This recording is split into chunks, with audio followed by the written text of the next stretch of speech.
The Dow Jones Industrial Average returned 56% during the last Trump presidency. So why do you think a Trump presidency could be bad for markets? I think really from a geopolitical risk perspective and predominantly the situation in Ukraine and what Trump's stance on that will be, and then in any knock-on impacts with China and Taiwan, which clearly has been at the forefront of people's minds over the last couple of weeks with the elections there. And so in 2017, markets really, appreciated the Trump presidency because of all the tax cuts and sort of deregulation. And there was a more conducive sort of market environment, I think, back then with where rates were for markets to move higher. I think this time is going to be very different. And I do think the geopolitical risks across the world are rising. And this doesn't seem to be on investors' radars as of yet. But I was confused throughout the Trump presidency of whether he was hawkish or dovish towards some of these so-called perceived Western foes as well.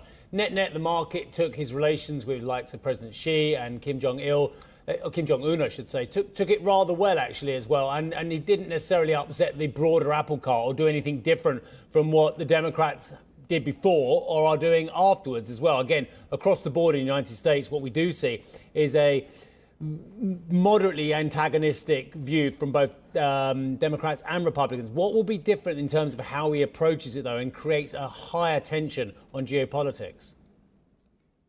I'm sure Trump has said he could sort of get the war in Ukraine sorted in a day or so. And I think the things that markets dislike the most is the uncertainty. And I think it's that attitude that Trump has that he can change, he frequently will change his mind on things, or people won't know where his thinking is at. So that unpredictable approach to how he will approach the war in Ukraine or how he will approach relations with China and Taiwan, I think lead to heightened risks, as I say, from a geopolitical perspective, which I think will impact into market valuations. It's that added element of uncertainty in an already very uncertain world. Dan, good morning to you then. If we speak about those valuations, I mean, you speak about how equity markets are relatively cheap, ex-US, of course. If you're then looking for undervalued stuff in this market, where would you be looking? Yeah, it's a great point. Clearly, S&P at an all-time high on Friday, as was the Nasdaq 100.